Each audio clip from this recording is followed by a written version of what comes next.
sort. In the city of Mecca in Saudi Arabia, developers are digging all over, putting up great buildings, hotels and high-rises. But, to the surprise of archaeologists, there are no ruins of a great and ancient city under Mecca. The city where Muhammad was born was a major city. It had no trouble in raising large numbers of men to work caravans and march in its armies.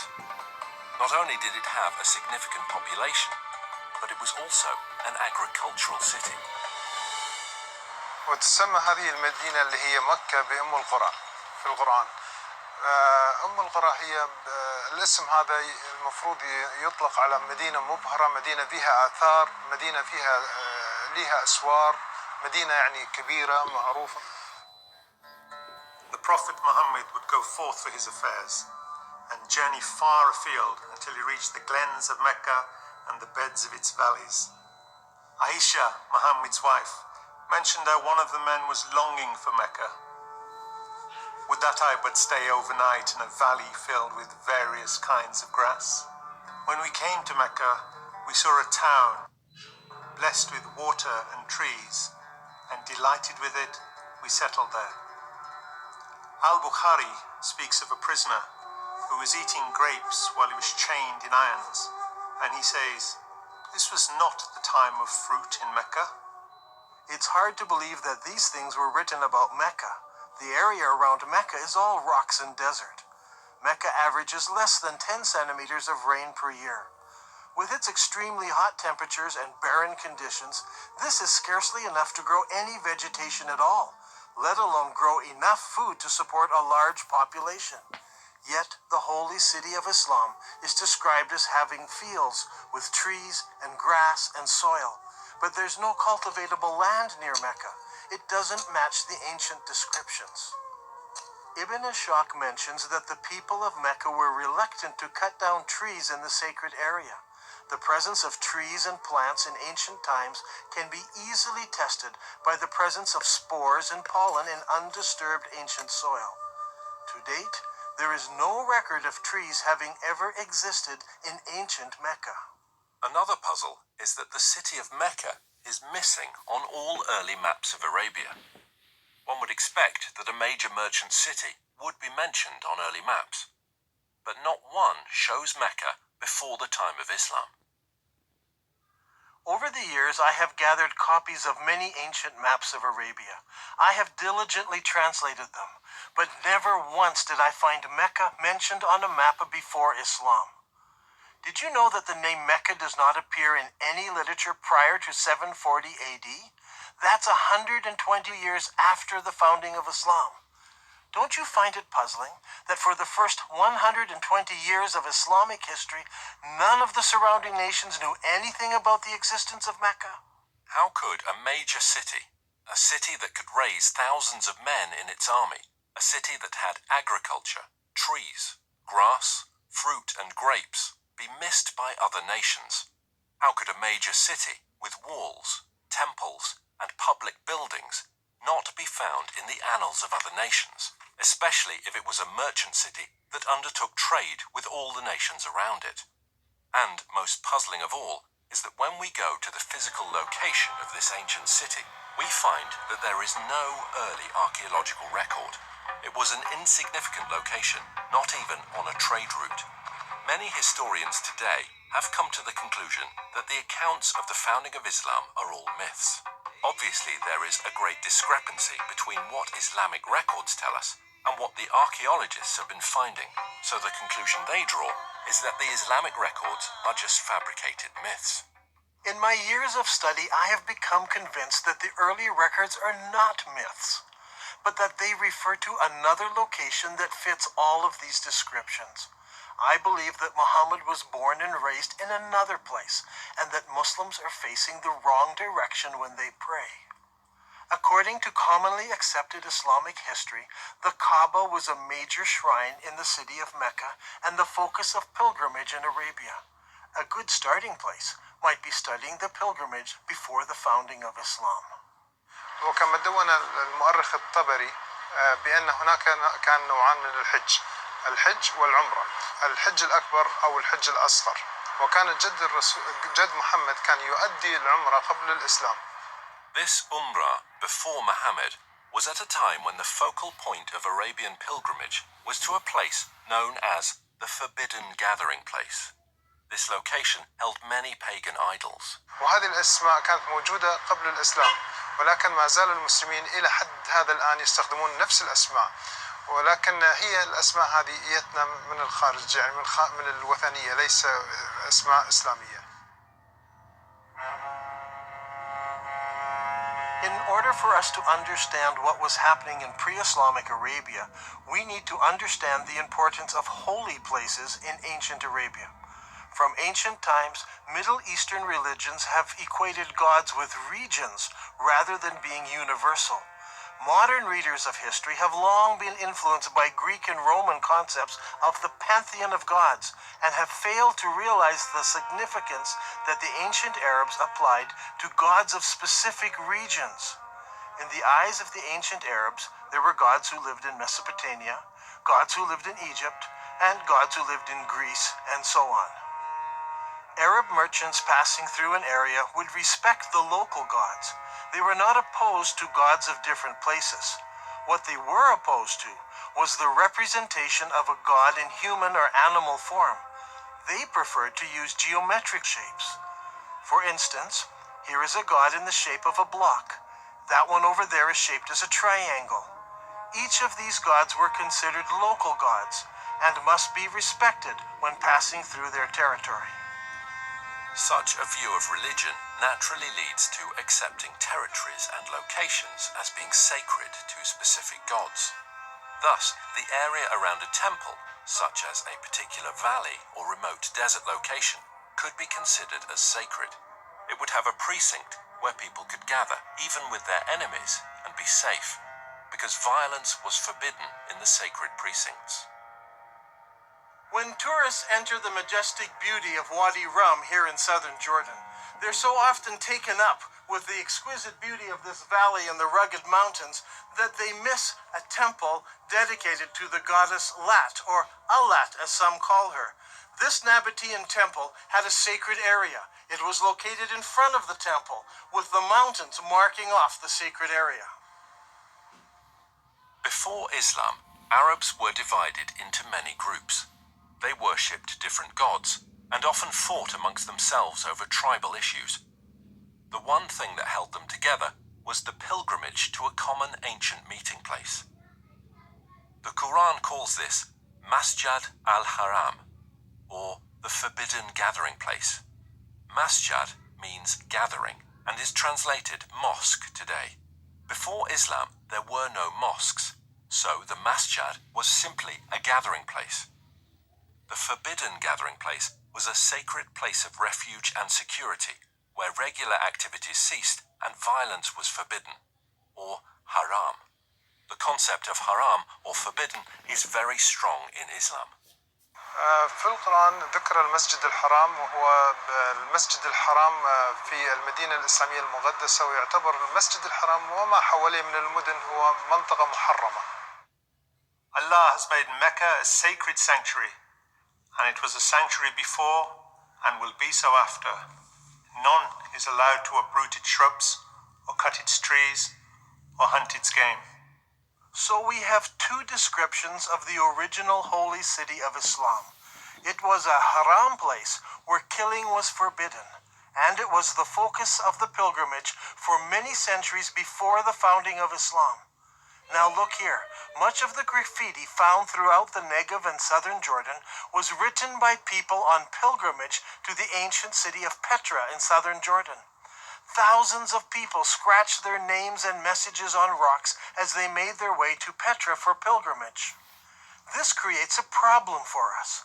Mecca is unknown in maps and literature before and during the rise of Islam.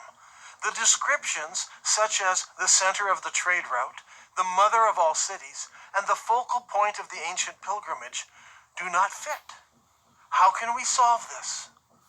The answer to that comes from Islam itself. المساجد في الوقت الحاضر تتجه كلها صوب القبلة، صوب الكعبة، وهناك مكان في المسجد يسمى المحراب الذي الإمام يوقف فيه ويصلي يقود المصلين، ولكن في الأيام الماضية ما كان موجود هذا المحراب، ولكن كان في حائط يتجه صوب القبلة، وكان المبنى بالكامل مبني باتجاه صوب القبلة. In Islam, it is universally understood that the Qibla is towards Mecca in Saudi Arabia. No one questions the direction of the Qibla today. However, the Quran tells Muslims they have a Qibla. The text of the Quran does not give the name of the city to which prayer was originally made. It only mentions Masjid al-Haram, or the forbidden gathering place. Muslims believe they originally prayed towards Jerusalem. According to Islamic sources, in 624 AD, Muhammad changed the Qibla to Mecca. Muhammad revealed this in Surah 2 of the Quran. Thus we appointed the Qibla to you. Indeed, it was a momentous change, except to those guided by Allah. Allah would never make your faith of no effect. Now shall we turn you to a Qibla that shall please you. Turn then your face in the direction of the Masjid al-Haram. Wherever you are, turn your faces in that direction. As a historian of the Arabian Peninsula, I've always been interested in finding the location of the original Qibla. What direction did Muhammad pray towards before the Qibla was changed? Was it Jerusalem as some claim? Was it Syria as some claim? Or was it some other direction? If we were to do this study 100 years ago, it would require an incredible amount of work and research. We would have to travel the world searching ancient sites to find the earliest mosques in Islam. Now, in a few moments, we can do what used to take a lifetime. Google Earth lets us look down on sites from space, and websites like ArcNet can combine the research of hundreds of students and professors. We can examine structures based on various criteria. We choose Islamic buildings, arrange them by date into a chronological list, then determine when they were constructed, check their Qibla direction by using Google Earth, and collate this to determine when the Qibla direction changed towards Mecca. This will give us solid data to work with. Now, determining the Qibla direction is not an exact science. Some of the early mosques, like this one, are not exactly square. So researchers need to find the Qibla wall and project 90 degrees from that wall. Because early buildings were not square, we cannot use the side walls or the back walls.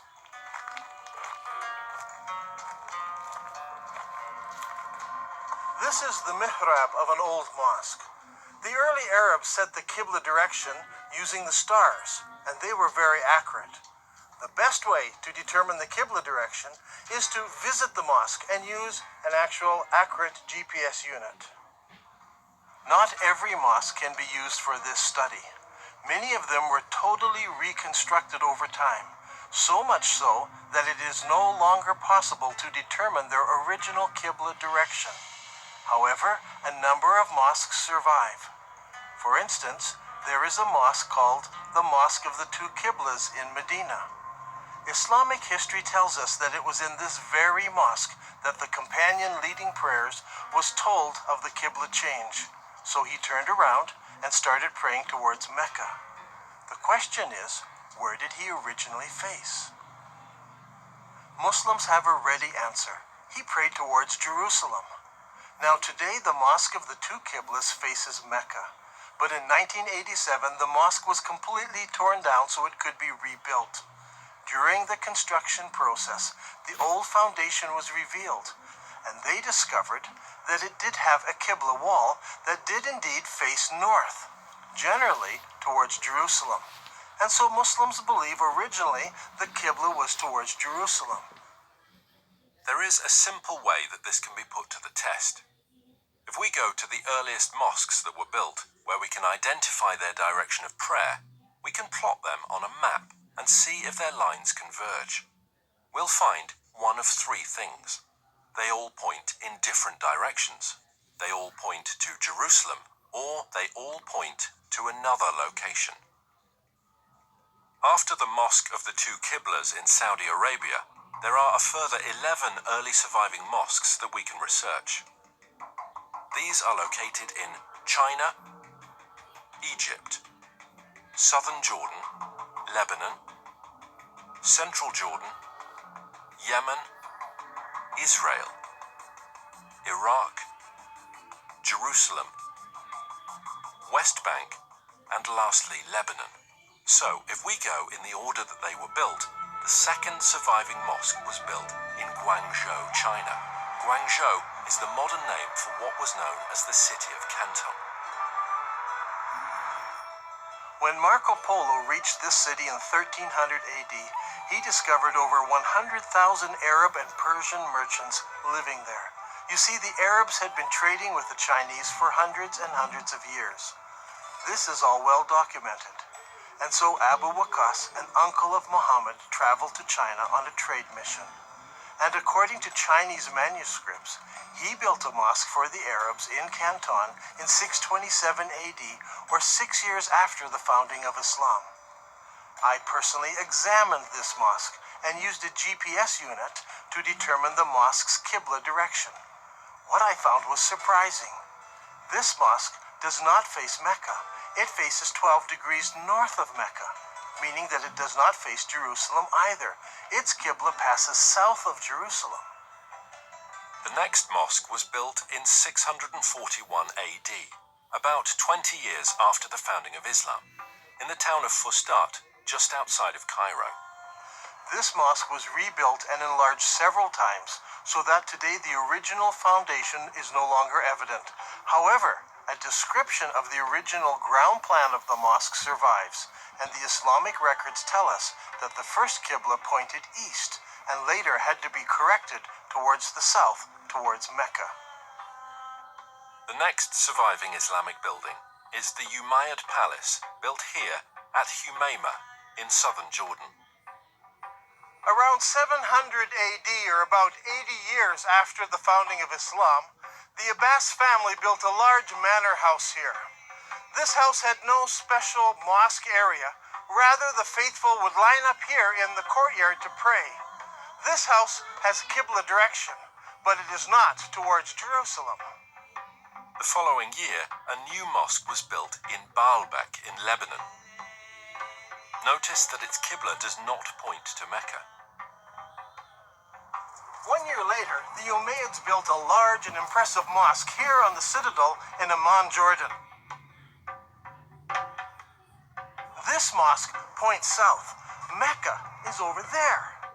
A couple of years after this, in 705 AD, or 84 years after the founding of Islam, Muslims constructed the Great Mosque of Sana'a in the capital city of Yemen. While this mosque points in the general direction of Mecca, it actually points to the west of Jerusalem. The following year, in 706 AD, the Umayyad Muslim rulers built Khirbat al-Minya, a large palace complex in Israel on the shores of Galilee. This palace complex had a specific room used as a mosque. According to the inscription set into a gateway, it was built 87 years after the founding of Islam by the Muslim ruler Al-Walid. This building and its mosque do not face Jerusalem. That same year, the Muslims also built the Wasid Mosque in Iraq. Originally, archaeologists claimed that this mosque pointed to Jerusalem. However, further research has shown that this mosque points south of Jerusalem. The next mosque is the Al-Aqsa Mosque in Jerusalem itself. This mosque is not the temple dome, but rather the old mosque to the south of the dome. This mosque is already in Jerusalem, but it also has a Qibla, and it does not point to Mecca. The next mosque we come to was built in 724 AD, 103 years after the founding of Islam. This is the Khirbat al-Mafja Mosque near Jericho in the Jordan Valley. This palace was built near the end of the Umayyad dynasty. By looking at the floor plan, we can see that the palace and its mosque faced south rather than towards Mecca. That same year, a mosque was built at Anjar, about 58 kilometers from Beirut. It was built near the end of the Umayyad period, and no more than 30 years later, it fell into ruins and eventually was abandoned. Since it was never rebuilt, we can easily determine the Qibla direction, which does not point towards Mecca or Jerusalem.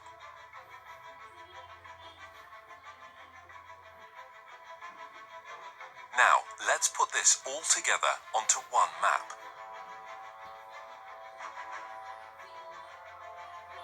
The result is amazing. During the first 100 years of Islam, 100% of all the surviving mosques we have located so far face a spot in southern Jordan rather than Mecca. From north, south, east and west, mosques all face towards one spot. This isn't some small error in determining the Qibla direction. They all specifically point to just one place. Directly under this point is the ancient city of Petra. This is a city that is well known to us today. It is a popular tourist site. Tourists come from all over the world to marvel at the great temples and the monuments in this city. Could it be that Petra is the mother of all cities described in the Quran? It was the focus of the ancient Arab pilgrimage. So could Petra also be the birthplace of Muhammad and the founding city of Islam? دان غريب، يعني أنت تقول إن البتراء لكن البخاري يقول لنا هي القدس، فشلون تبي نفكر في هذا الأمر؟ شلون تبينا نقبل هذا الشيء؟ يعني البخاري قال لنا القدس. Every good Muslim tells me that Muslims used to pray towards Jerusalem. They know this because Bukhari tells them this. And I agree, Bukhari says it was Jerusalem. But Bukhari is writing some 200 years after Muhammad, and he's writing more than 100 years after the Qibla change took place. So he's not an eyewitness. He's just collecting what people are remembering. And he actually notes several conflicting ideas that were circulating at the time. While some people were offering morning prayer at Quba, a man came to them and said, "A Quranic order has been revealed to Allah's apostle tonight, that he should face the Kaaba at Mecca. So you too should turn your faces towards it." At that moment, their faces were towards Syria. And on hearing this, they turned towards the Kaaba at Mecca. I believe that originally Muhammad, while living in Medina, prayed north towards Petra, which was in the Roman province of Syria. By the time Bukhari was collecting his stories, people had forgotten Petra, and everyone remembered that their great-grandparents prayed towards Syria. دان القرآن يقول لنا مسجد الحرام في مكة، فيا ترى مكة وين موقعها الحقيقي؟ Those who bring up the argument about Mecca raise an interesting point. I agree that in Islamic literature, the name Mecca is synonymous with the first holy city of Islam. When Muhammad was a young man, the people decided to rebuild the Kaaba. In the rubble, they found several building blocks with inscriptions written in Syriac, the language of the Nabateans. They found a Jew who could translate it for them. "I am Allah, the Lord of Bika. I created it on the day that I created heaven and earth, and formed the sun and moon, and I surrounded it with 7 pious angels. It will stand whilst its 2 mountains stand, as a blessing to its people with milk and water." The word Mecca is an ancient Semitic word which means to weep or lament. If a location was assigned the title Mecca, it would mean the place of weeping. The name Mecca has never been used of Jerusalem. It appears only once in the Bible in Psalm 84. Here it is used in reference to a valley of weeping. But the Quran also speaks of a valley of weeping, where Hagar was weeping over Ishmael. The Quran places this story in Mecca, which is the early name for the place where the Kaaba was built. Surely this location was not Jerusalem, which is built on top of a mountain and not in a valley. I think the answer is quite simple. There were many major earthquakes in Petra, such as the one in 551 AD, only 19 years before Muhammad was born. We are told that during that earthquake, much of Petra was destroyed. Petra could have been called the Valley of Mecca because so many people were killed over so many years from all the earthquakes. If Petra is the holy city of Islam, then there should be evidence of Muhammad's tribe, the Quraysh, around Petra. If Dan Gibson can find Muhammad's tribe, it will greatly support his theory that